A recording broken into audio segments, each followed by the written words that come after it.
जय माता जी रिसा खमा गणी। मेरा नाम आशुतोष सिंह कविया। जैसे कि आप पोस्टर पर देख रहे हैं, आज अपन पढ़ेंगे राजस्थान का इतिहास।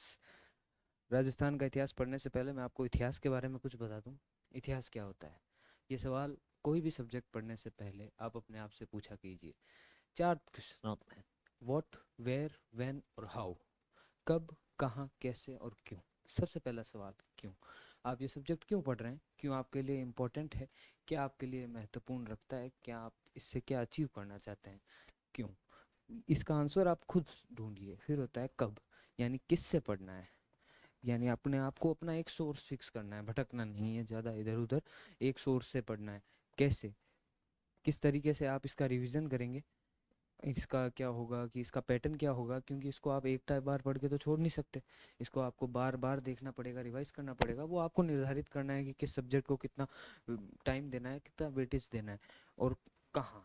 ये आपको निर्धारित करना है कि आप लाइब्रेरी में बैठ के पढ़ें या आप अपने रूम में बैठ के पढ़ें। ये चार सवाल हमेशा कोई भी सब्जेक्ट स्टार्ट करने से पहले अपने आप से पूछा कीजिए।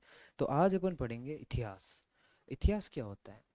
वर्तमान में बीते वो लम्हे, वो घटनाएं जो भविष्य के लिए अतीत बन जाती है, वो इतिहास कहलाता है।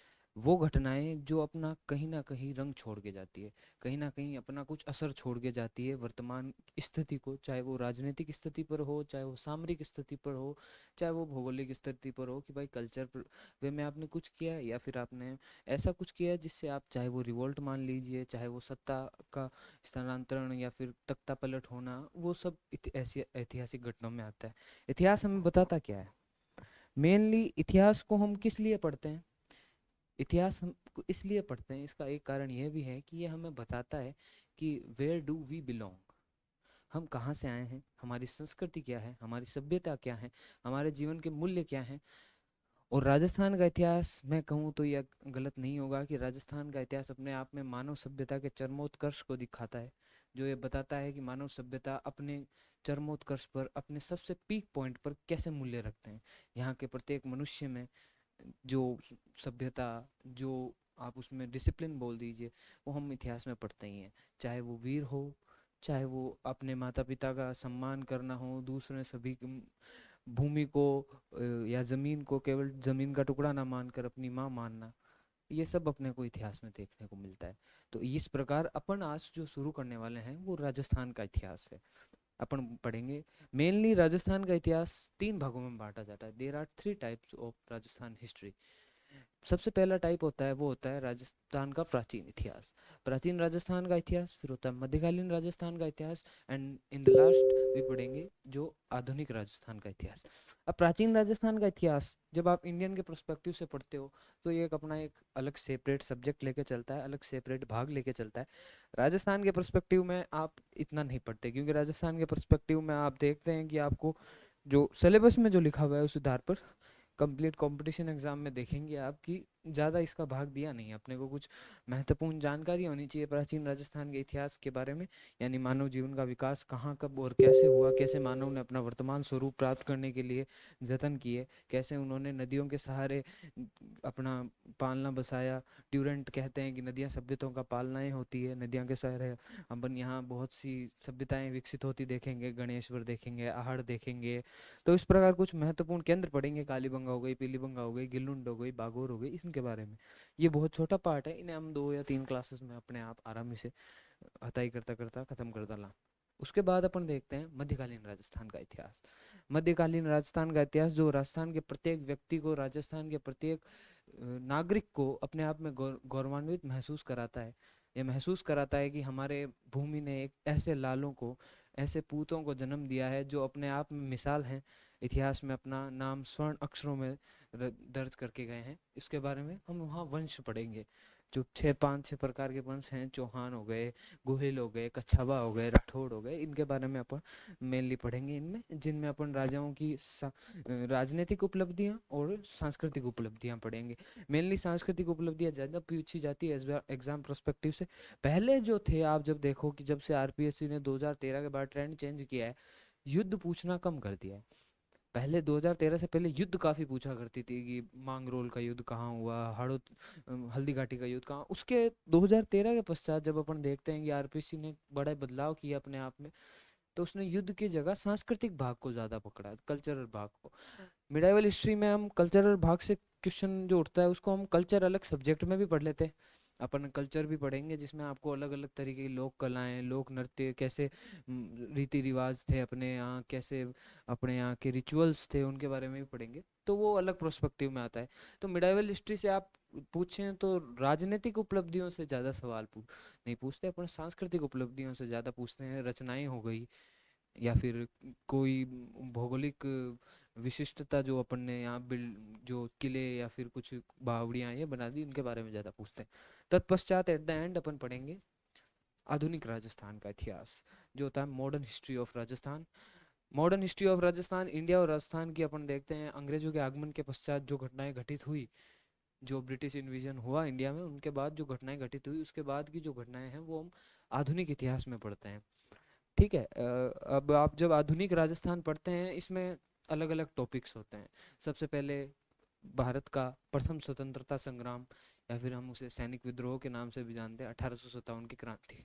तत्पश्चात अपन राजस्थान के पर्सपेक्टिव से बता रहे हैं, पहले पढ़ेंगे अपन 1857 की क्रांति, जिसमें भारत में प्रथम स्वतंत्रता संग्राम भी बोलते हैं।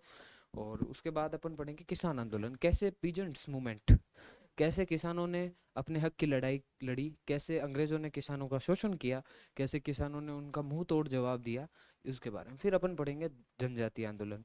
फिर अपन पढ़ेंगे जनजातीय आंदोलन के बारे में अपन जब पढ़ते हैं तो उसमें भी यही पढ़ते हैं कि कैसे अंग्रेज जनजातियों के धार्मिक रिचुअल्स या फिर सामाजिक स्थिति के अंदर प्रवेश करना चाहते थे, ईसाई मिशनरियों के द्वारा उनका धर्म परिवर्तन करवाना चाहते थे। कैसे जनजातियों ने अपने यहाँ विरोध उत्पन्न किया, कैसे भील जनजाति ने, मीणा जनजाति ने यहाँ कैसे विरोध किया उनका, कैसे लड़ाई लड़ी, कैसे शहीद हुए लोग, कई प्रकार उदाहरण दिए इतिहास में। तो उसके बारे में पढ़ेंगे। तत्पश्चात अपन पढ़ेंगे प्रजामंडल। प्रजामंडल मैं कहता हूँ एक पॉलिटिकल टॉपिक है पूरा, जिसमें अपन ज़्यादा कुछ होता नहीं है, जिस सिर्फ पॉलिटिकल बातें होती है बड़ी बड़ी, जिसमें कहीं कॉन्फ्रेंस हो जाती है, किसकी स्थापना कहाँ हुई वो हो जाती है, वो पॉलिटिकल आ जाता है पूरा। जिसमें कुछ आप ज़्यादा देखोगे नहीं ऐसे कुछ युद्ध या फिर कुछ आंदोलन वगैरह। आज आप में सिर्फ उसका प्रजामंडल का ढांचा देखोगे, जयपुर, जोधपुर, बीकानेर, कैसे प्रजामंडल बने। उसके बाद अपन इन्हीं चार टॉपिकों में से निकला एक टॉपिक जो होता है राजस्थान के क्रांतिकारी, महत्वपूर्ण महत्वपूर्ण जो भी अपने यहाँ व्यक्तित्व थे, जो भी अपने यहाँ महत्वपूर्ण महिलाएं थी, उनके बारे में पढ़ेंगे, उनके जीवन के बारे में पढ़ेंगे, उनकी उपलब्धियों के बारे में पढ़ेंगे। तत्पश्चात अपन इन्हीं में से निकला एक टॉपिक क्रांतिकारी संगठन पढ़ेंगे कि कौन कौन से संगठनों का निर्माण किया गया, जैसे वीर भारत सभा हो गई, आर्य समाज का वो हो गया। उसके पश्चात अंत में अपन देखेंगे राजस्थान ने कैसे अपना वर्तमान स्वरूप प्राप्त किया, कैसे राजस्थान राजस्थान कहलाया, कैसे राजस्थान के सभी रियासतें एक बन के एक भूभाग में गठित हुई, उसके बारे में पढ़ेंगे, जो होगा राजस्थान का एक ही है। ऐसे मैंने आपको बता दिया एक आउटलाइनिंग कि कैसे हिस्ट्री को डिवाइड किया जाता है। आज अपन पहले शुरू करते हैं आधुनिक राजस्थान का इतिहास। और आधुनिक राजस्थान का इतिहास अपन शुरू करने से पहले मैंने भी अभी आपको बताया कि अपन पढ़ेंगे 1857 की क्रांति। तो अपन आज अभी शुरू करेंगे 1857 की क्रांति। 1857 की क्रांति अपने आप में प्रथम स्वतंत्रता संग्राम। देश के व्यक्तियों को ये ज्ञात हुआ कि हमें हमारा हमारा शोषण किया जा रहा है, हमें अपने अधिकारों के लिए लड़ना चाहिए। मैं इसे एक सैनिक विद्रोह भी बोल सकता हूँ। ये एक सैनिक विद्रोह भी था जहाँ सैनिकों में ज़्यादा शोषण किया जाता, तो उन्होंने विद्रोह किया। जनता की भागीदारी कहीं कहीं देखी गई, इसमें राजाओं की और शासकों की भागीदारी नहीं देखी गई। क्योंकि आप जब देखते हैं राजस्थान में 1857 की क्रांति जब आगे पढ़ेंगे, राजा बहुत ही ज़्यादा उदासीन हो गए थे। इसका कारण मैं ये आपको बताऊंगा। तो 1857 की क्रांति मेनली एक आप मान लीजिए कि विदाउट लीडिंग रिवॉल्यूशन था, जिसमें कोई लीडर नहीं था। अगर ये कोई लीडर होता तो आज अपन यूनाइटेड स्टेट्स से पहले आज़ाद होने वाले कंट्री बन जाते। और क्योंकि ये मिसलीड हुए इसमें कहीं जगह लोग। तो इसके बारे में पढ़ने से पहले मैं आपको समय में थोड़ा बैक ले जाना चाहूँगा। समय में बैक ले जाने से पहले मैं आपको उस समय की भौगोलिक स्थिति के बारे में बताऊंगा, मैप के थ्रू बताएंगे। इसमें आपको बताएंगे कि कैसे अपना राजस्थान दिखता था। राजस्थान को पहले राजपूताना कहा जाता था। राजस्थान शब्द का प्रथम उपयोग annals and antiquities of Rajasthan, colonel James Tod की एक पुस्तक, उसमें सबसे पहले उन्होंने रायथान या राजस्थान शब्द का उपयोग किया था। अब अपन देखते हैं कि इसको पहले इसमें राजस्थान कहा जाता था, जिसमें टोटल 20 रियासतें थी, जिसमें 17 राजपूत, 2 जाट और 1 मुस्लिम रियासतें थी। तो अपन देखते हैं कैसा ऐसा दिखता था अपना राजस्थान, जिसमें ये जैसलमेर का भाग, ये मारवाड़, ये मेवा मतलब मेवाड़, ये कुल मिला के 20 रियासतें अपने एग्जिस्ट करती थी यहाँ पर, है ना। जिसमें से मेनली क्रांति कहाँ हुई मैं आपको बता दूं। एक तो मारवाड़ में आप एरनपुरा में पढ़ोगे,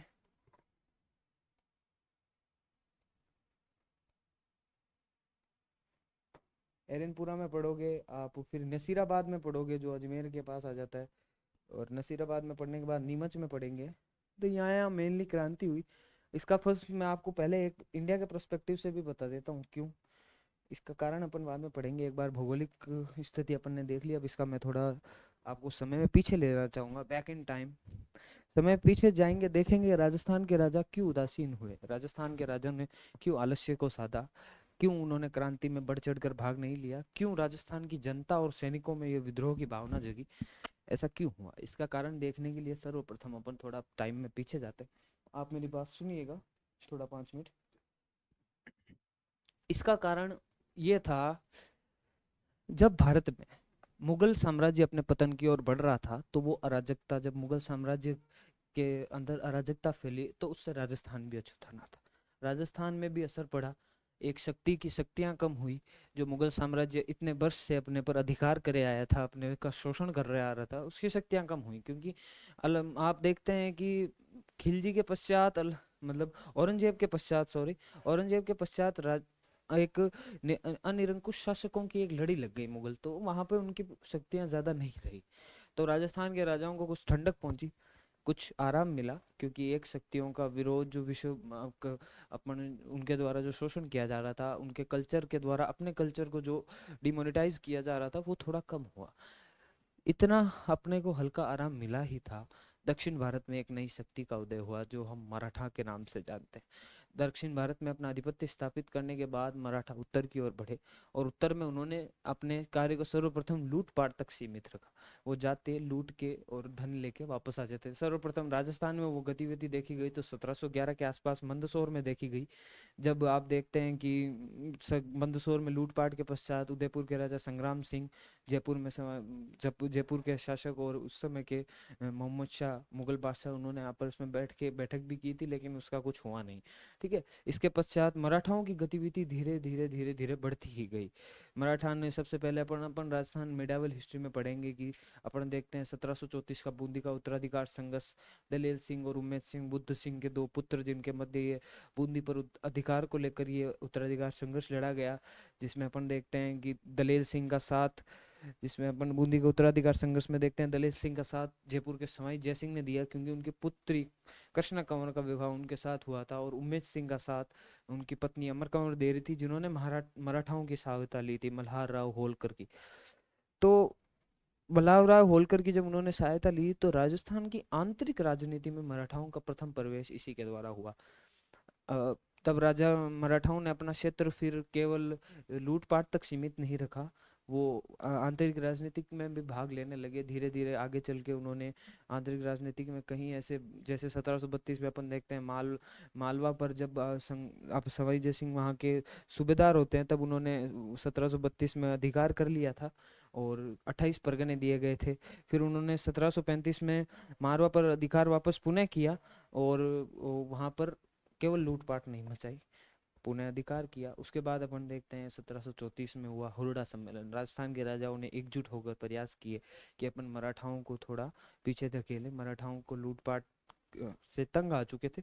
पर वो हुरडा सम्मेलन जब 17 जुलाई 1734 को जगत सिंह उदयपुर की अध्यक्षता में मेवाड़, मारवाड़, कोटा, किशनगढ़, करौली, नागौर के और अन्य कई रियासतों के शासक एकत्रित हुए, एक टेबल पर एक बेंच पर बैठे, तब उन्होंने जोश भरे अनेक भाषण दिए कि आज तो आप भाई खूंटा पाड़ दें, वहाँ आप वर्षा ऋतु के पश्चात मिला ला रामपुरा नाम की जगह मत है, और फिर अपनी रणनीति निर्धारित करेंगे।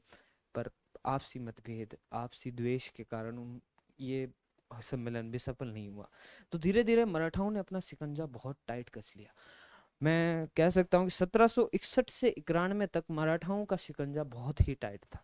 जब 1791 में मराठाओं के साथ साथ पिंडारियों और सिंधियों ने भी शोषण शुरू किया, तो राजस्थान के राजाओं में मतलब पानी मुंह तक आना होता है, उनके राजा पानी सर के ऊपर चला गया था।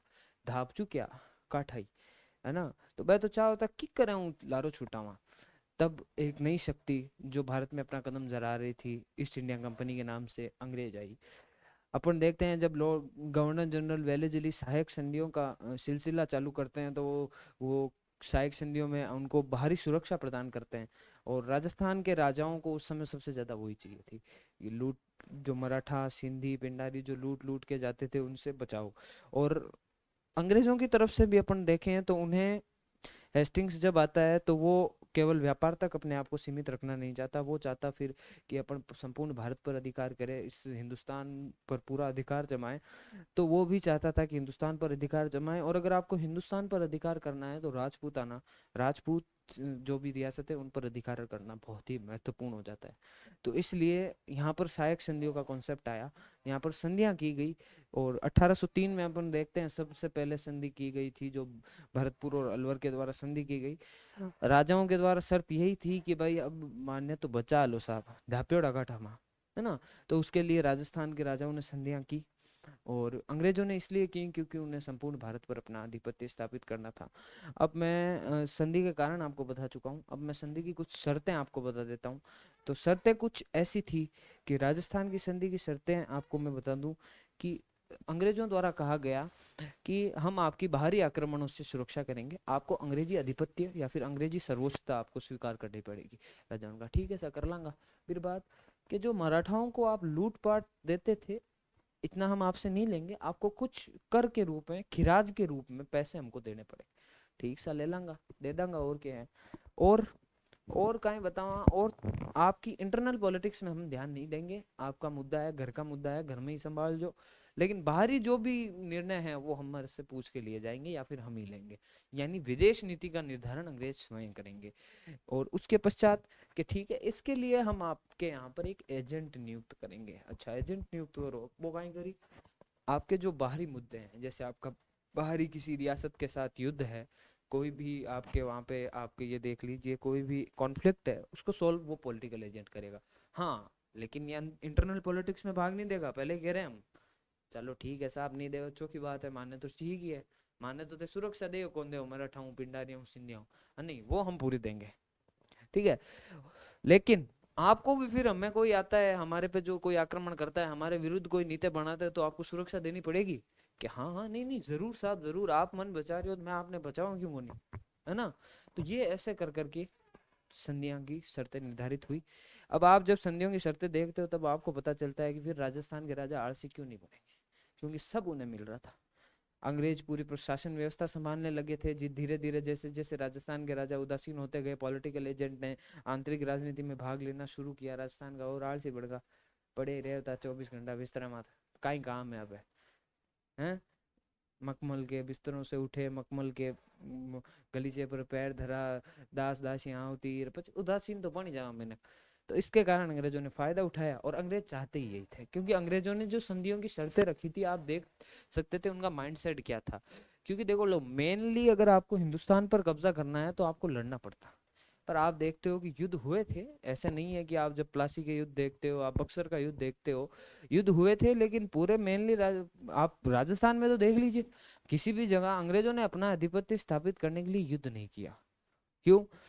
क्योंकि ऑप्शन ही ऐसे दिए, हम मराठाओं से परेशान थे, हम सिंधियों के आक्रमण से परेशान थे, हम पिंडारियों के आक्रमण से परेशान थे। तो उन्होंने जो हमें ऑप्शन दिए वो हमें बहुत ही फ्रेंडली लगे, वो हमें बहुत ही अच्छे लगे।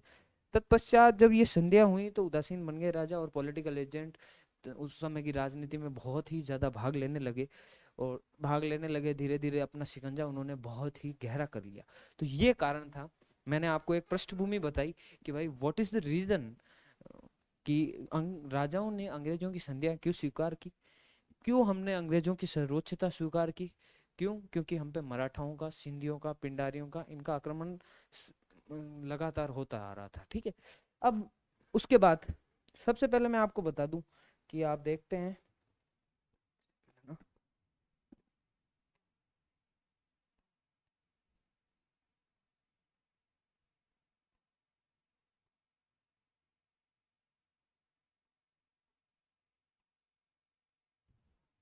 अब आप देखते हैं 1803 में सबसे पहले भारत, अपने राजस्थान में संधियां हुई, जो हुई भरतपुर एंड अलवर। उस समय लॉर्ड वेलेजली थे और इन संधियों का प्रतिनिधित्व किया था लॉर्ड लेक। ये सबसे पहले संधियां यहाँ हुई। संधियों की शर्तें आप अपने स्वयं लिखे, थोड़ा देखें कि आपने क्लास में ध्यान दिया कि नहीं है। वो मैं खुद लिखवा सकता था, पर मैं सोचा कि यार हैंग चीजें ध्यान देते हैं थे फिर उदासीन बन जाओ, है ना। तो सब चीजें आपको नहीं देंगे। संधियों की शर्तें मैंने आपको बता दी। आप धैर्य से उस वीडियो को सुने और उसे अपने आप, जब तक आप अपने आप को क्रिएटिव नहीं बनाएंगे, जब तक आप स्वयं प्रयत्न नहीं करेंगे, तब तक आप शिक्षा के मार्ग पर, शिक्षा के पथ पर आगे नहीं बढ़ पाएंगे। आपको स्वयं अपना रास्ता खोजना पड़ेगा। हम सिर्फ आपको एक प्लेटफॉर्म दे सकते हैं कि भाई आपने सगली चीजें एक जगह ला दी, बता दा हम जाता थोड़ा छोटा तरीका हूँ, लेकिन you need to give yourself. आपको अपने आप को झोंकना पड़ेगा। हम आज समझा रहे हैं, कल को 5-6 महीने पश्चात कौन समझाएगा आपको। तभी अपने आप को संपूर्ण समर्पित करना पड़ेगा। आओ जन ढंगू आओ, नहीं तो बाहर बैठा रहो। ओई मान राणो है अपन ने तो। और देखो आजकल जिस हिसाब कंपटीशन चल रहा है, जिस हिसाब से अभी कंपटीशन है ना, लापरवाही। पहले तो मैं आपका बहुत बहुत धन्यवाद करना चाहूंगा कि आज के ज़माने में जहाँ लापरवाही, आलस्य और कुसंगति, और इस ज़माने में आप लाइब्रेरी में कुर्सी पर बैठ के अपना समय ज्ञान के वर्धन को दे रहे हैं, ज्ञान बढ़ाने को दे रहे हैं, तो आप इसलिए धन्यवाद के पात्र हैं। उसके लिए सबसे पहले आप अपने लिए तालियां बजाइए। देखो लाइब्रेरी में बैठा हो जन जोरू ना बजाई जो, है ना, लोग देखने लाग जाए, लोगे लोग पढ़ पढ़ के, तो है ना। तो सबसे पहले आपको उसके लिए धन्यवाद। फिर केवल पढ़ना ही नहीं होता है। क्या होता है, मैंने देखा है, मैं एज ए स्टूडेंट जब था, जब हूँ, जब देखता हूँ कि मैं, कि अपन पढ़ते हैं, पढ़ते पढ़ते अपने आप को एक कंफर्ट जोन में डाल लेते हैं कि भाई सबको लग रहा है अपन पढ़ रहे हैं, अपने को लग रहा है अपन पढ़ रहे हैं, लेकिन वो पढ़ाई नहीं है। पढ़ाई पूरे समर्पण से की जाती है। पढ़ाई के लिए आपको अपने आप को झोंकना पड़ता है। तो पढ़ाई कीजिए, अच्छी तरीके से कीजिए, वेल सिस्टमेटिक तरीके से अपना एक शेड्यूल बना के इस तरीके से कीजिए ताकि आपको इसका आउटपुट भी मिले। आप क्या है कि अपन उकड़ को बेल हुआ करे। मेरी मम्मी कहा जाती है कि भाई किसी के काम में उकड़ का बेल नहीं बनना है। उकड़ का बेल इन द सेंस वो क्या होता है, जो तेल निकालता है ना, कि यहाँ पे एक उकड़ लगा हुआ है, यहाँ पर एक लकड़ी लगी हुई है, यहाँ उस बेल को बांध देते हैं, वो ऐसे चारों तरफ घूमता रहता है। अब उसको लग रहा है वो कहीं पहुंच रहा है ना, पर वो कहीं पहुंचता नहीं, मंजिल कहीं निकलती नहीं है। तो उकड़ को बेल नहीं बनना अपन।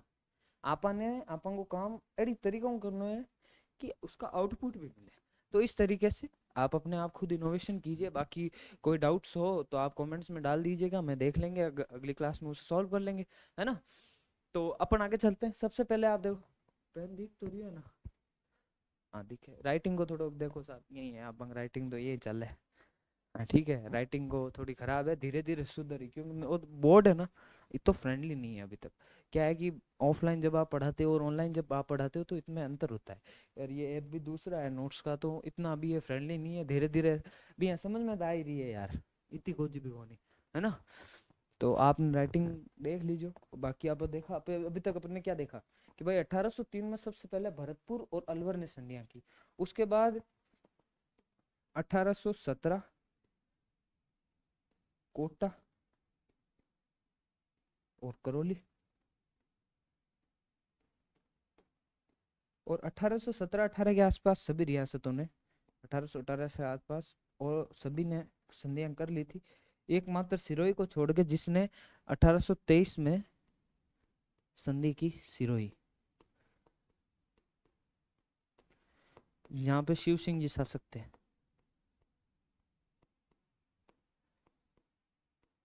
ठीक है। अब इसमें तो अपन ने देखा कि गवर्नर जनरल कौन थे, वेलेजली थे। यहाँ पे गवर्नर जनरल थे लॉर्ड हेस्टिंग्स। ठीक है।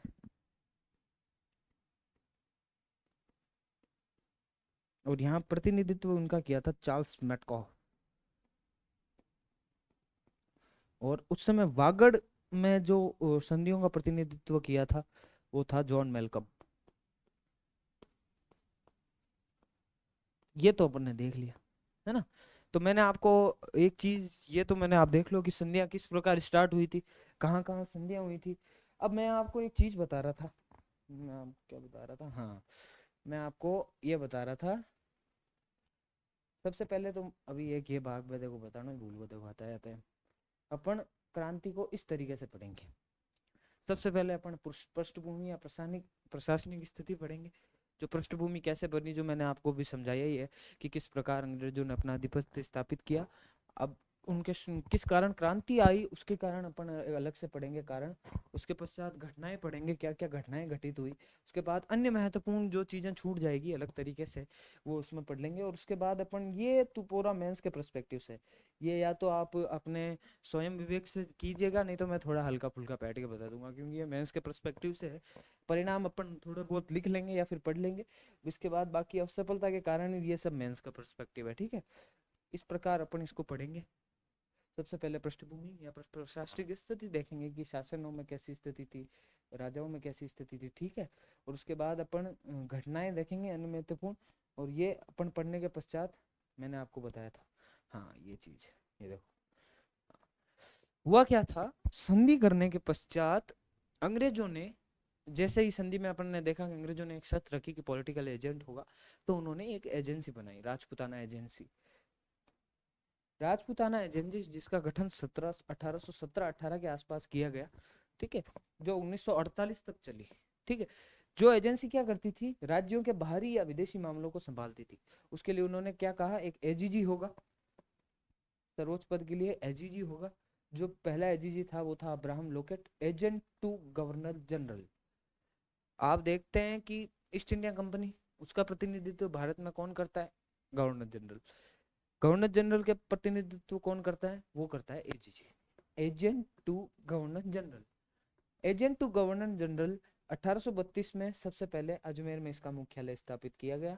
उसके बाद 1845 में अब इसको स्थानांतरित किया गया। क्यों भाई साहब, अंग्रेज आ गोरी चमड़ी रहा पर ही गर्मी घनी लागती, राजस्थान वाला के अलावा राजस्थान की गर्मी कोई सहन नहीं कर सके, है ना। यार भाई घना ही ऐसी उसी मरियोड़ा आदमी तो थोड़ा जैसलमेर गानी कुछ दिन गुजार के आओ, पता चली भाई गर्मी किन के रेत में रोटी रखदान बा हिक जावे तो गर्मी बहुत थी, तो उन्होंने फिर मुख्यालय आबू की ओर स्थानांतरित किया। उसके पश्चात 1864 में 6-6 महीनों का प्रावधान रख दिया। भाई 6 महीना 8 क्योंकि Ajmer is the AP centre of Rajasthan, वो सेंटर था उस समय। तो उसके पश्चात 6-6 महीनों का प्रावधान किया गया। अब्राहम लोकेट पहले एजीजी थे। हर जगह एजीजी का एक प्रतिनिधित्व होगा जिसको बोलते थे रेजिडेंट, रेजिडेंट ऑफ राजस्थान, जिसको बाद में अपन पॉलिटिकल एजेंट के नाम से भी जानते हैं, ठीक है। पहला पॉलिटिकल एजेंट अपन जानते हैं एजेंट यानी रेजिडेंट ऑफ राजस्थान, ठीक है। रेजिडेंट ऑफ राजस्थान का पद सृजित किया गया, जो कि विदेशी, और ये तो अपने पूरा देखता था गवर्नर जनरल के पास। गवर्नर जनरल के बाद रियासतों के रूप में प्रथम अपना एजीजी किस लगाया गया, एजीजी के द्वारा एक प्रतिनिधि लगाया गया, वो था रेजिडेंट। राजस्थान का पहला रेजिडेंट ऑफ राजस्थान थे डेविड ऑक्टरलोमी। डेविड ऑक्टरलोमी मैं आपको बता देता हूँ, इसका नाम लिख देता हूँ।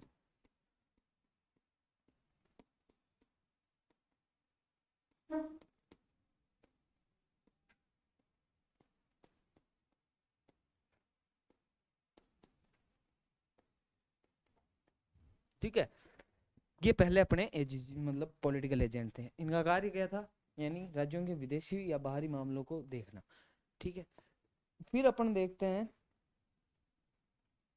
हाँ फिर मैं आपको एक चीज बता देता हूँ यहाँ पर।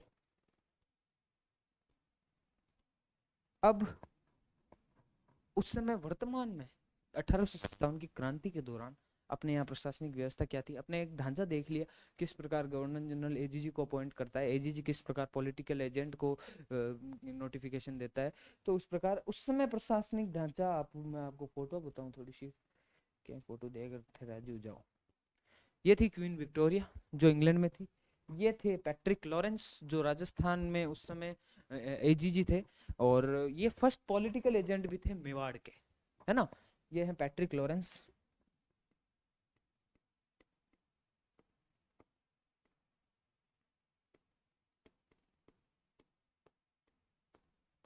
ये उस समय के एजीजी थे,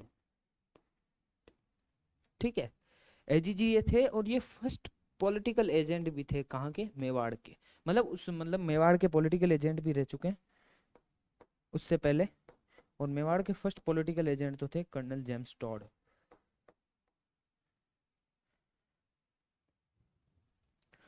ये पॉलिटिकल एजेंट भी थे मेवाड़ के उससे पहले। और मेवाड़ के फर्स्ट पॉलिटिकल एजेंट थे, वो थे टोड।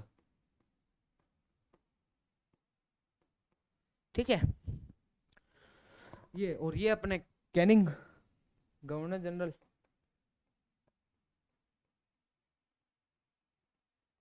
ये अपन ने आपको प्रशासनिक व्यवस्था के बारे में बता दिया, ये हमने आपको बता दिया कैसे गवर्नर जनरल के नीचे एजेजी कार्य करता था, उसके नीचे पॉलिटिकल एजेंट। अपने एक पृष्ठभूमि तैयार हो गई। अब अपन 1857 की क्रांति के अंदर घुसते हैं। क्या कारण हुआ कि विद्रोह छिड़ा, क्या कारण हुआ? उससे पहले मैं आपको एक सजेशन देना चाहूंगा, आप हल्की फुल्की भारत में 1857 की क्रांति देखिए। भारत में 1857 की क्रांति क्यों घटित हुई, उसके देखिए मैं आपको मेनली तो सारे रीजन बता देता हूँ, पर खुद को तो आपको देखना पड़ेगा, है ना। एक सेकंड मैं पानी पी लेता हूँ।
हाँ जी, तो अपन उस समय की वर्तमान, हाँ एक चीज मैं आपको और बताना भूल गया था, जो था ये कि उस समय शासक कौन कौन से थे और पॉलिटिकल एजेंट कौन कौन से थे।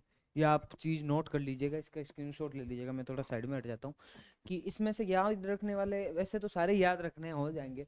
एक तो तख्त सिंह को अपन को याद रखना है, एक राम सिंह द्वितीय को याद रखना है, स्वरूप सिंह को याद रखना है। इनका अपने को उल्लेख मिलेगा आगे जब अपन पढ़ेंगे। बूंदी के महाराज राव सिंह को नहीं, कोटा के राम सिंह द्वितीय को अपने को थोड़ा बहुत याद रखना है। शाहपुरा के लक्ष्मण सिंह को याद रखना है।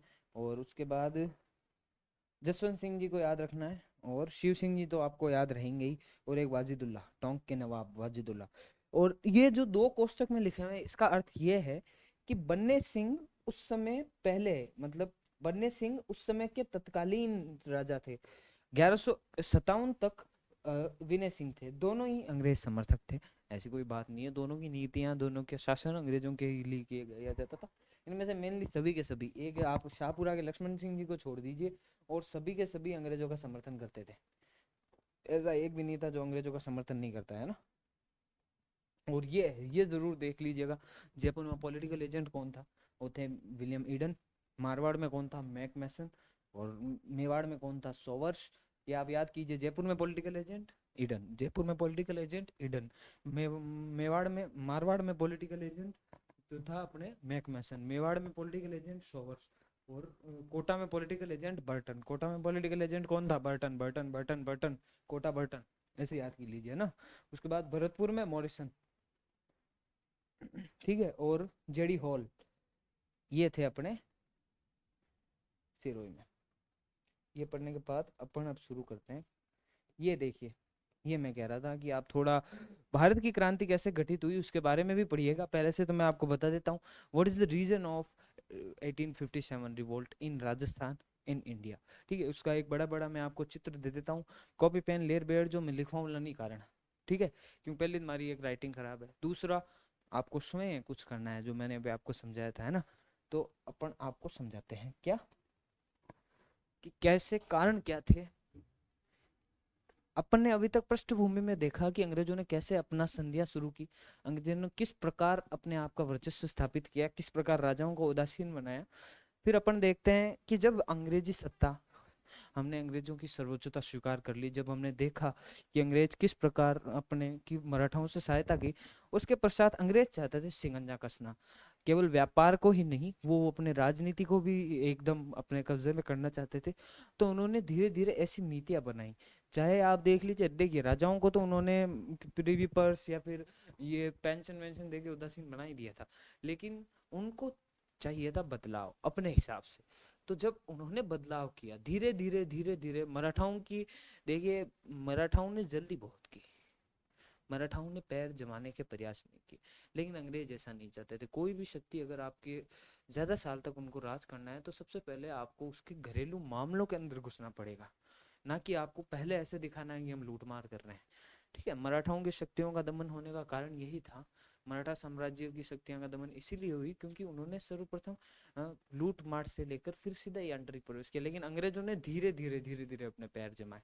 लेकिन एक बार से पैर जमने के पश्चात जब संध्या हो गई, राजाओं को उदासीन बना ले गया, तब धीरे धीरे अंग्रेजों का रंग सामने आया।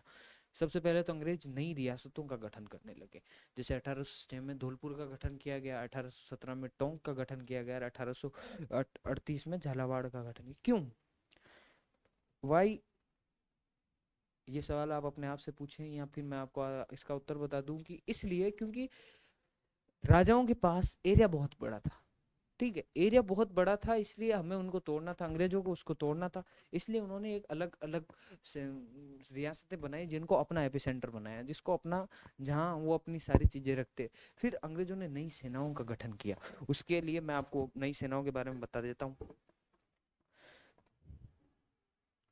कोटा कंटिंजेंटी,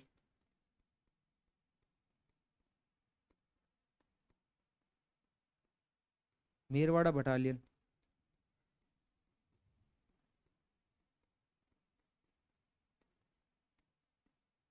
जोधपुर लीजियन,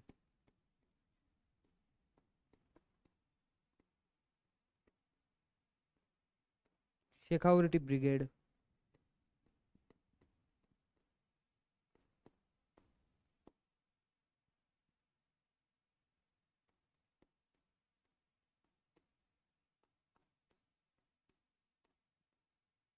और मेवाड़ भीलकोर।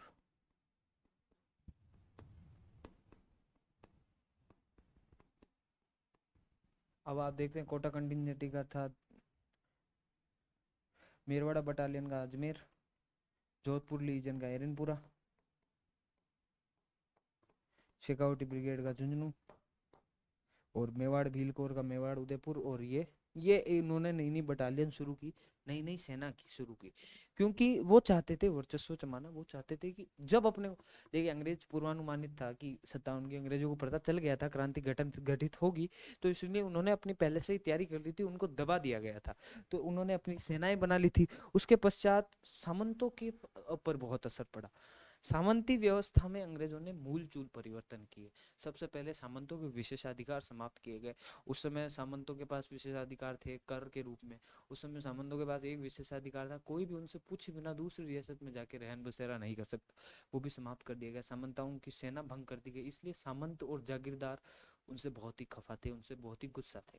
ठीक है, और उसके पश्चात उन्होंने जनता पर आर्थिक शोषण, किसानों के लिए नीतियां, रेतवाड़ी, महालवाड़ी या फिर स्थायी बंदोबस्त 1793 का जब कॉर्नवालिस लेके आया था उसके कारण। और अब जब आप देखते हो, वैसे तो तत्कालीन कारण तो ब्राउन बेस बंदूक की जगह रॉयल एम मतलब एम्फलिड बंदूकों का स्थान इस्तेमाल करना, जिसमें कारतूस में चमड़ी का उपयोग किया जाता, मांस का उपयोग किया जाता। लेकिन और भी कई कारण थे। अंग्रेजों ने धीरे धीरे जब शोषण गतिविधियां शुरू की, जब देखा, उस सबसे पहले तो पॉलिटिकल एजेंट जो नियुक्त किया गया वो राज्य की आंतरिक भाग राजनीति में भाग लेने लगा। जैसे आप एक एग्जांपल देखते हो कि क्रांति से पहले डूंगरपुर के राजा को हटाकर वहां प्रतापगढ़ के राजा दलपत सिंह को लगा दिया। डूंगरपुर के राजा उस समय थे जसवंत सिंह जी, उनको हटाकर अंग्रेजों ने वहां दलपत सिंह जी को लगा दिया था, क्योंकि जसवंत सिंह जी अंग्रेज विरोधी भावना रखते थे। फिर आप देखते हो जयपुर के अंदर भटियाणी, जो अपने राजमाता भटियाणी थी, उनको पद विमुक्त किया गया। तब जनता ने विरोध किया और एक उनके कर्नल लेफ्टिनेंट ब्लैक को मार दिया गया। ऐसी कर कई घटनाएं सामने आई। नई सेवाओं का सृजन किया गया, जैसे नए खर्चे आए, जिससे नई नीतियां बनी, जिससे ज्यादा जितने खर्चे हुए ना, ठीक है, उतने खर्चे राजाओं पर डाले गए। जो राजा पर खर्चे डाले गए तो राजाओं ने किसानों से कर ज्यादा लिए, किसान इससे भी असंतुष्ट थे। फिर है ना, सामंतों के बारे में मैंने आपको बता ही दिया। ये तो कारण थे जो धीरे धीरे फिर धार्मिक मामलों में भी उन्होंने ईसाई मिशनरियों के द्वारा धर्म परिवर्तन को बढ़ावा देते हुए, धार्मिक मामलों में भी, जैसे सती प्रथा उन्मूलन अधिनियम, अपनी समाज की कुरीतियों में उन्होंने भाग लिया 1829। ऐसे कर करके ये तो कारण थे। अब इंडिया में ये क्यों हुई, मैं आपको बता दूं। पहले तो सबसे पहले इंडिया में मुगल बादशाह बहादुर शाह की बादशाह की उपाधि छीन ली गई। कहा कि अब आपको बादशाह नहीं देंगे, और उसको यहाँ तक कि कह दिया कि आने वाली जो पीढ़ी है उसको बादशाह नहीं माना जाएगा, और उसके पश्चात की मुगल बादशाह बहादुर शाह के बाद जो भी पीढ़ियां होगी उसको लाल किले में नहीं रहने देंगे, बाहर जाके रहना पड़ेगा। उसके बाद किसानों का शोषण किया गया, वहां पे भी भारत में भी ऐसी नीति आई। फिर एक इनाम कमीशन करके लेके आए, है ना। इनाम कमीशन क्या था, जिसके तहत किसी भी भूमि को अंग्रेज हड़प लेते थे, ठीक है। फिर अपने ऐसे ही उनकी शोषणकारी गतिविधियों के कारण आप देख सकते हो 1860 में बंगाल में एक नील दर्पण नाम का दीनबंधु मित्र के द्वारा लिखा गया एक काव्य रचना थी, जो हमें बताती है कि बंगाली नाटक था ये, कि बताती है अंग्रेज की शोषणकारी गतिविधियां कितनी थी, ठीक है। इसी के कारण फिर धीरे धीरे सैनिक में ऐसा किया गया, सैनिकों के विशेषाधिकार समाप्त करने गए उनको। जैसे आप देखते हो कि उसने सामान्य सेवा भर्ती अधिनियम जिसके तहत लाया गया कि भाई अंग्रेजों ने भारतीय सैनिकों को समुद्र पार करके सेवा देने का मतलब अनुमति दी। तो पहले अपन यहाँ मानते थे कि भाई अपन अगर पानी पार करके जाएंगे तो अपन का धर्म भ्रष्ट हो जाएगा, सैनिक उसके कारण विरोध में थे। पर वहाँ पे सैनिकों के बीच में, हिंदुस्तानी सैनिकों के बीच में अंग्रेजी सैनिकों के बीच में बड़ा फर्क किया जाता, उसके कारण भी सैनिक विद्रोह पर उतारे थे। इसी के कारण जब 1857 को एक चिंगारी मिली, जब पता चला कि ब्राउन बेस बंदूकों के स्थान पर आई नई रॉयल मतलब एम्फलेट बंदूकों में कारतूसों में गाय के मांस या सूअर के चमड़े का उपयोग किया गया है, ये जब पता चला तो 29 मार्च 1857 को बैरकपुर, बंगाल बंगाल बैरकपुर, यहाँ बैरकपुर के एक 34वीं नेटिव इन्फेंट्री के एक सैनिक मंगल पांडे ने,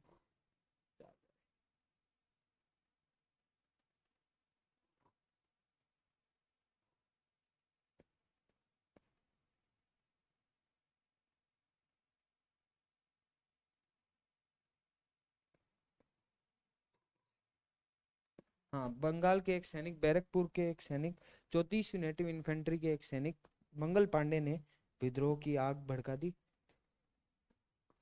विद्रोह की आग भड़काई। और उसके पश्चात उन्होंने वहां अपने एक अंग्रेज अधिकारी को गोली मार दी। और उसके बाद आप देखते हो 8 अप्रैल 1857 को उनको फांसी हुई।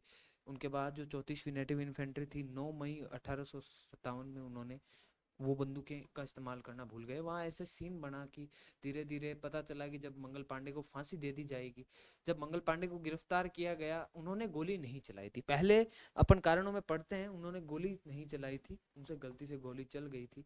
जो वहाँ के एक सैनिक है, पीछे खड़े एक सैनिक है, उनको जब बोला गया, मंगल पांडे रिवॉल्वर तान के जब उसको खड़े थे, तब एक वहां पर हिंदुस्तानी सैनिक तैनात था, उसको बोला गया जाओ उसको रिवॉल्वर से खत्म कर दो।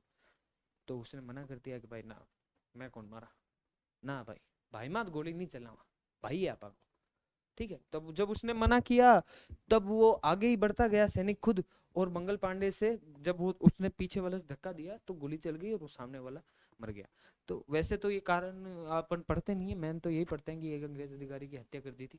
जब पांडे को गिरफ्तार किया गया, 34वीं नेटिव इन्फेंट्री ने सब चीजें देखी थी, कहा था कि भाई कैसे मंगल पांडे की गलती नहीं थी, फिर भी उसको गिरफ्तार किया गया। और 8 अप्रैल को जब उसे फांसी लगाई गई, ये आग धीरे धीरे 34वीं नेटिव इन्फेंट्री की आगे बढ़ती गई, और 9 मई को 34वीं नेटिव इन्फेंट्री में हथियार इस्तेमाल करने से मना कर दिया, और 10 मई को क्रांति का बिगुल बजा दिया। पूरे भारत में उस समय 10 मई को क्रांति का बिगुल बजा, और 34वीं नेटिव इन्फेंट्री के सैनिक और अन्य सैनिकों ने निर्धारित किया हम अपना प्रतिनिधित्व देंगे उस समय के मुगल बादशाह बहादुर शाह को। सब दिल्ली की तरफ रवाना हुए। उस समय आप देखेंगे लखनऊ में हजरत महल ने क्रांति का प्रतिनिधित्व किया था, कानपुर में नाना साहब ने क्रांति का प्रतिनिधित्व किया था, झांसी में झांसी की रानी लक्ष्मीबाई खूब लड़ी मर्दानी से, वो झांसी वाली रानी थी जो हम बहुत बार सुन चुके हैं, उन्होंने प्रतिनिधित्व किया था। ये सब धीरे धीरे धीरे धीरे दिल्ली की तरफ रवाना हुए। दिल्ली की तरफ रवाना जब हुए तो अपन देखते हैं कि इसका असर धीरे धीरे पड़ने लगा राजस्थान के रिमोट एरिया में।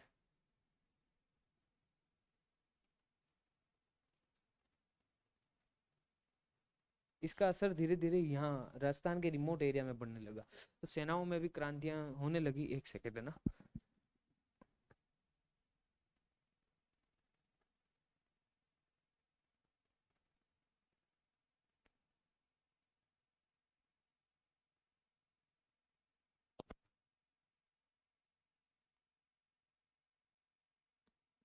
ठीक है, हाँ।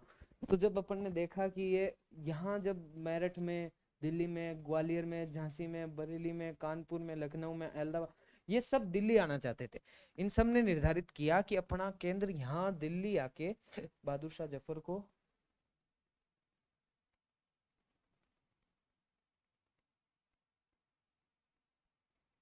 अपना नेता साबित करेंगे। बहादुर शाह ने भी उस समय एक बात की थी, अगर हिंदुस्तान को मेरी आवश्यकता है तो मैं जरूर हिंदुस्तान के लिए अपना तन मन धन बलिदान करने के लिए तत्पर हूँ।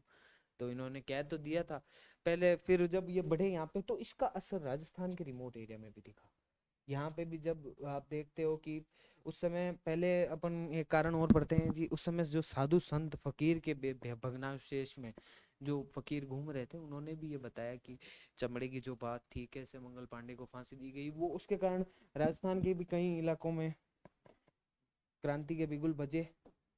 जब ये बजे तो सबसे पहले इधर इधर इधर इधर इधर इधर इधर सबकी जगह, यहाँ पर यहाँ पर यहाँ पर जब क्रांति, तो इस समय अंग्रेजों ने क्या निर्धारित किया, अंग्रेजों ने निर्धारित किया शक के बिना पर पकड़ो। कहीं भी अगर आपको शक लगे कि यह क्रांतिवादी गतिविधियों में शामिल है, उसको पकड़ो और टुकड़ियों पर ध्यान रखो, हिंदुस्तानी जो भी टुकड़ियां उन पर ध्यान रखो। और इसके कारण हिंदुस्तानी सैनिक भी सजग हुए, उन्होंने कहा कि यार हम पे तो फालतू शक किया जा रहा है। तो ऐसे करके क्रांति शुरुआत हुई, ऐसे करके क्रांति ने अपना स्वरूप निर्धारित किया। ये थे कारण। आप इसको अब अगर मेंस वाले स्टूडेंट हैं, इसको आप सामाजिक कारण, सामंती कारण, इसको आप प्रशासनिक कारण, इसको आप साहित्यिक कारण, सूर्यमल मिश्र, गंगा जी, इनके और इनके जो भी इन्होंने साहित्य लिखे, उनके कारण एक आंसर बना के तैयार कीजिए बढ़िया 50 या 100 शब्दों में। और उसके बाद अपन देखते हैं क्रांति कहाँ कहाँ हुई।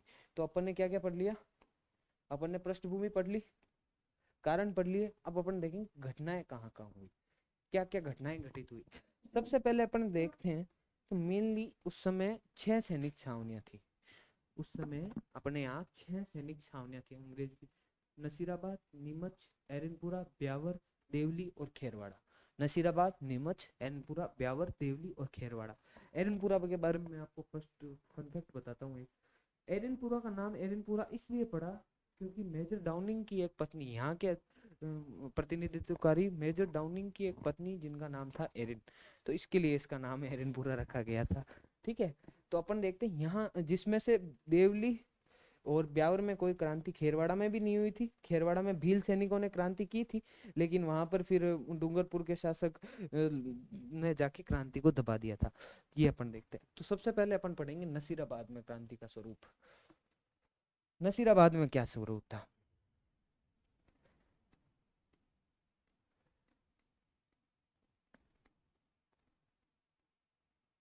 नसीराबाद कहाँ पड़ता है, सबसे पहले तो आप ये देखिए।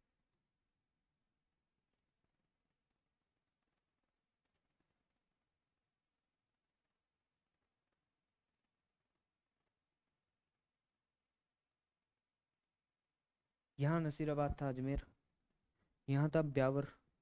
ब्यावर पे भी एक टुकड़ी तैनात थी उस समय। ब्यावर में शस्त्रागार था, जो अजमेरो मतलब जो भी हथियार जहाँ रखते थे अंग्रेज, वो था। उसकी रक्षा कर रही थी 15वीं 15th नेटिव इन्फेंट्री। जब क्रांति का बिगुल बजा, अंग्रेजों ने यह निर्णय दिया कि क्रांति पर को राजस्थान में आना नहीं देना है, तो उन्होंने 15वीं नेटिव इन्फेंट्री को नसीराबाद भेज दिया। नेटिव इन्फेंट्री वाले सैनिकों ने कहा भाई ये क्यों, ठीक है ब्यावर में बैठा चौकी जगह ही है, मजा लेवे आ घूमे आना सागर का नीर है, ध्यान क्यों भेजे मन। वो उनके मन में शक की बिना सुनी हुई। तो इस समय फिर ब्यावर में 3 नेटिव इन्फेंट्री हो गई। एक तो 15 नेटिव इन्फेंट्री, एक हो गई 30वीं,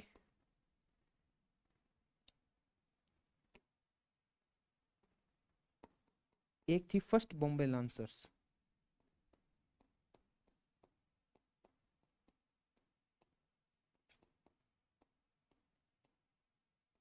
ठीक है, ये 3 नेटिव इन्फेंट्री हो गई।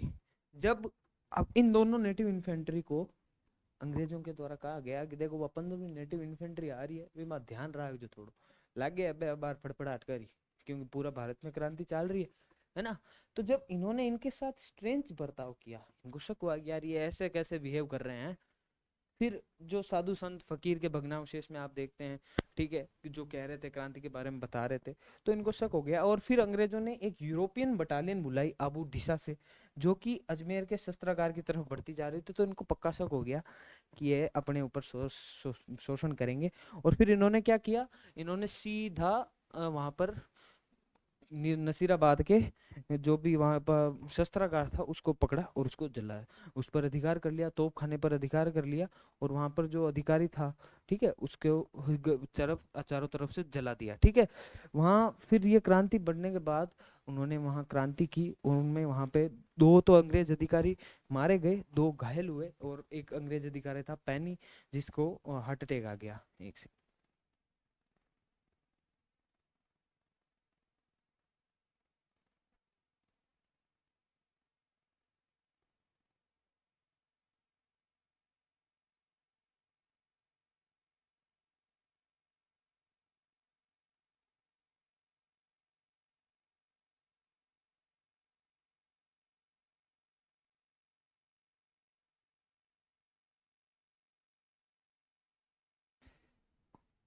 हाँ जी, तो अपन कहाँ थे, 15वीं नेटिव इन्फेंट्री ने 28 जून, 28 मई 1857 को क्रांति का बिगुल बजा दिया।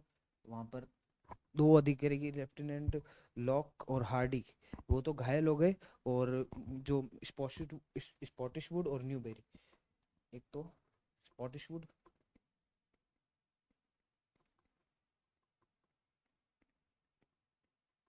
और न्यूबेरी, इनको तो मार दिया, और लेफ्टिनेंट लॉक और कर्नल हार्डी ये घायल हुए, और एक कर्नल पेनी, इनको हार्ट अटैक आ गया। ओ भाई को बापूड़ा इनको मारने की जरूरत ही नहीं पड़ी, वहां पर उन्होंने क्रांति का बिगुल बजाया। फिर उन्होंने वहां के अंग्रेज अधिकारी के अफसरों के, फिर वो उन्होंने निर्धारित किया कि अपन दिल्ली की तरफ जाएंगे। तो 30 जून को 30वीं जो नेटिव इन्फेंट्री थी उसने भी क्रांति में भाग लिया, और वो निकल दिए दिल्ली की तरफ। अब यहाँ एक सवाल भी आता है कि भाई वो अजमेर क्यों नहीं गए, क्योंकि वहाँ एक तो सबसे पहले यूरोपियन बटालियन आ रही थी, उसके बाद यहाँ सैनिकों के पास कई सामान थे, लूट का सामान था, घायल सैनिक थे, उनके पत्नियां और बच्चे थे, इसलिए, और ये रीज़न बताया जाता है। ध्यान रखिएगा, मेंस के पर्सपेक्टिव से आपसे पूछा जा सकता है, तो ये रीज़न हो सकता है। उसके बाद उन्होंने वहां से चले, और ये हो गई अपनी नसीराबाद की क्रांति।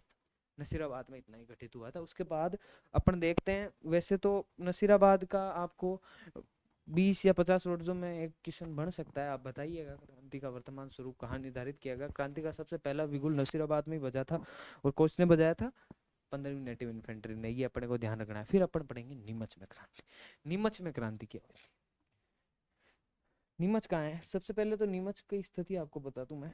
नीमच पड़ता है यहाँ पर, यहाँ पर आसपास, यहाँ उस समय वो अभी उस समय का राजस्थान में था, अभी वो एमपी में पड़ता था, ठीक है।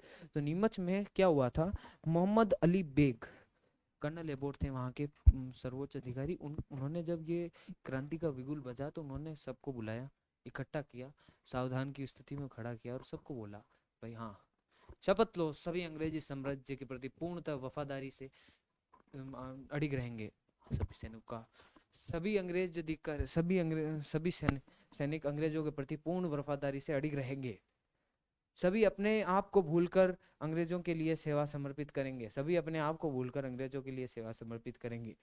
सभी अपने घर वालों को और अपने धर्म को भूलकर उनके लिए सर्वोच्च धर्म रहेगा अंग्रेजों की सेवा करना। मोहम्मद अली बेग ने बोला है, रुको रुको थोड़ा सा, डटो डटो, वो कहीं बोल दिया जाए, धर्म पहली है साहब, धर्म कॉम्प्रोमाइज कौन करा। हिंदुस्तान का सबसे, मैन कह सकते हैं कि सबसे बड़ी नींव ही धर्म है, और धर्म के साथ छेड़छाड़ी करो, उपस्थान के साथ छेड़छाड़ी करी जाए। और मोहम्मद अली बेग ने एबोट के सामने शपथ खाने से इनकार कर दिया। फिर 3 जून को मोहम्मद अली बेग वहां से निकला, और कहे फालतू बकवास करे यार, धर्म की कर छोड़ दे, हैं, धर्म तो धर्म है, सब बड़ो तो अपन धर्म ही करे, है ना।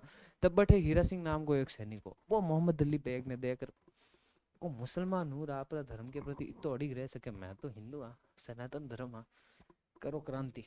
तो 3 जून को उन्होंने क्रांति का बिगुल बजा दिया नीमच में।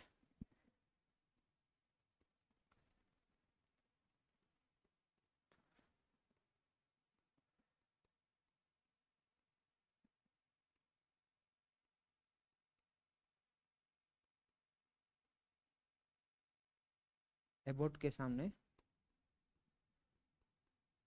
शपथ खाने से इनकार कर दिया और हीरा सिंह के नेतृत्व में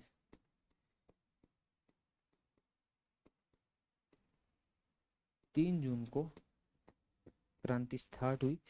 3 जून को उन्होंने क्रांति स्टार्ट कर दी। सबसे पहले इन्होंने छावनी को लूटा, उसके बाद सरकारी बंगलों में आग लगाई, उसके बाद जो शाहपुरा निकले, शाहपुरा पे इन्होंने, मैंने आपको जब बताया था स्टार्टिंग में, शाहपुरा में लक्ष्मण सिंह जी ने इनकी सहायता की थी। जब ये निम्बा हेड़ा पहुंचे, निम्बा हेड़ा में विद्रोहियों का स्वागत किया गया, मालाएं पहनाई गई, रोटी दी गई। फिर धीरे धीरे जब वहां पर छावनी ने इन्हें लूटा तो कुछ अंग्रेज अधिकारी, जो 2 अंग्रेज अधिकारी के बारे में कहते हैं मर्रे और केले, वो भाग गए थे अपने केशुंदा में, और वहां पर उनकी राम जी पटेल और ओंकार जी पटेल ने उनको शरण दी थी। बाकी 40 अंग्रेज सैनिक थे वो निकल के वहां से चले गए थे।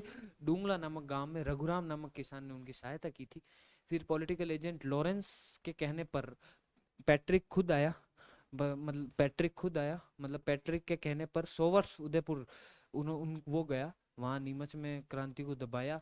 वहाँ पे फिर जो उनको पता चला कि भाई कुछ अधिकारी वहाँ केशुंदा में गए हुए हैं, तो वहाँ गया और वहाँ से उठा के स्वरूप सिंह जी के पास लेके आया। वहाँ उन्होंने जगमंदिर महल में उनको रखा।